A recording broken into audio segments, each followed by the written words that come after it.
welcome back to another project with JUKI. My name is Alba and I'm the National Accounts Trainer. Today you're getting a real special treat, not one but two decorator pillows we're going to be making. I've embellished this first one with some embroidery, and you could really use these to dress up your living room, your bedroom, however you'd like. Let's get to the sewing.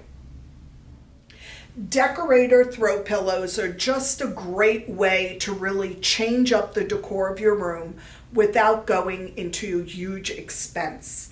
I will be making two pillows today, a larger one and a smaller one. And on this one, I've added some embroidery, and I really love the way that I could personalize these. Now, the two pillows I'm making are an 18-inch pillow and a 16-inch pillow, which I bought pillow forms pre-done. The only difference is with the smaller one, I'm going to be adding a border around my pillow to coordinate with all of the fabrics. So I'm going to start out by adding my borders to my pillow. And I'm using a 1/4 inch seam allowance on all of this. Now I am using a 1/4 inch seam allowance.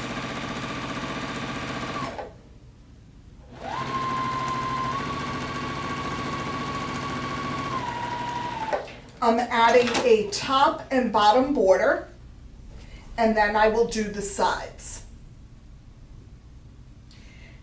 Now, if you do have a serger, this would be a great project to clean up the edges so that you have no fraying with the serger as well.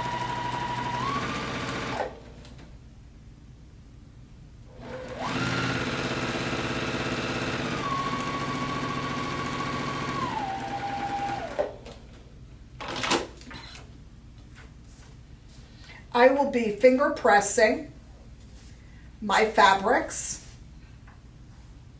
And when I add side borders, where I do borders all around, my next border piece, I like to cut just a little bit larger so that I can square that up afterwards.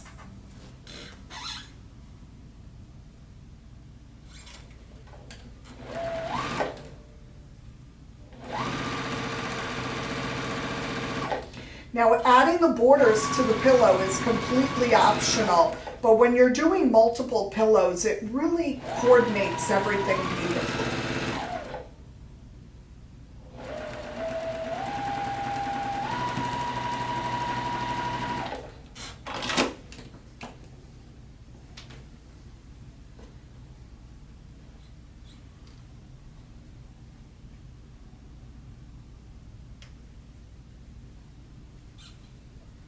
And my pieces are always right side to right side.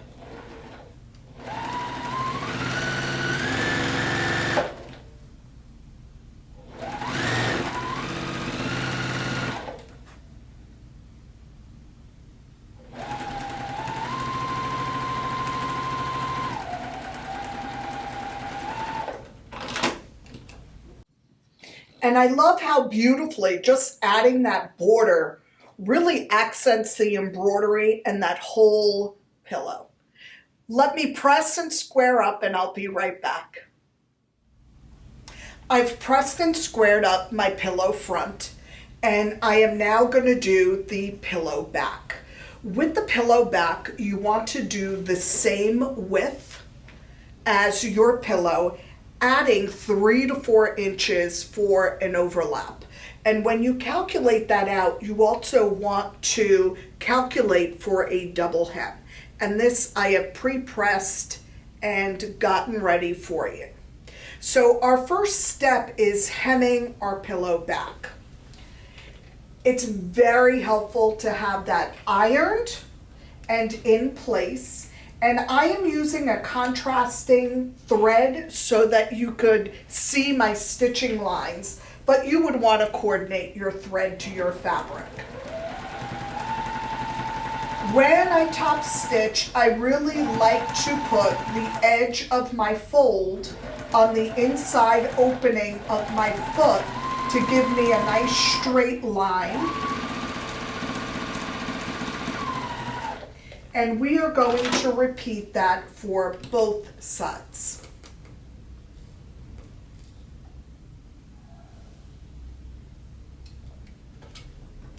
There's no need to back tack on these because this will get caught in another seam.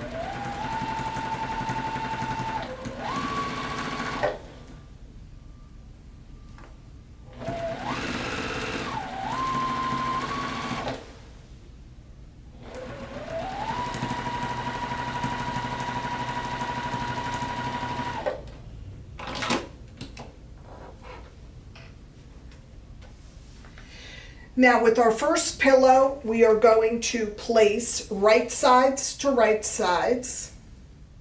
Now I've hemmed my fabric pieces and I used the contrasting thread so you could see that hem. And the hem is going towards the center, and you want to make sure that you have at least a 3 to 4 inch overlap so that when you put your pillow in place, it is not coming out of that back side and it holds it securely. Now we're going to sew all around 4 edges, and where you do have that overlap, you want to back tack and really secure that fabric in place.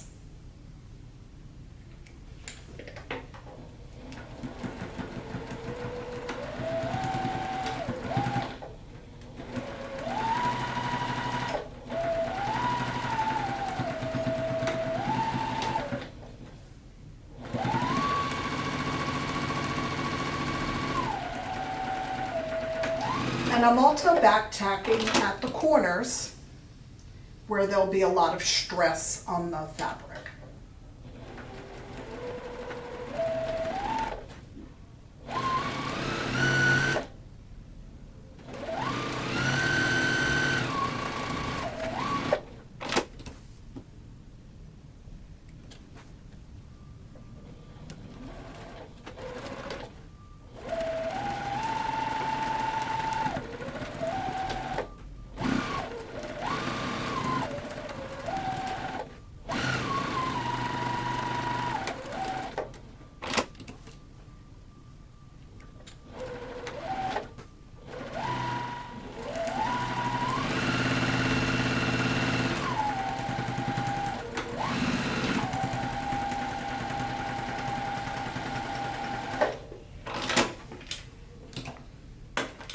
Now I've sewn all around the 4 edges and I've secured where my overlap is. This would be a great time that if you have a serger to go around with the serger just to clean up those edges. Now here I am to the coordinating pillow. And for this I am using my 18-inch pillow form. So I've cut my fabric 19 by 19 for the pillow front. And on my pillow back, I did 19 by 21. That allows me to do a nice wide 3-inch hem. And what I like about that is that it gives me an opportunity to add embroidery, add decorative stitching, or do some embellishment on the back as well. So let me hem those backs.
I've hoped you enjoyed making our decorator pillows.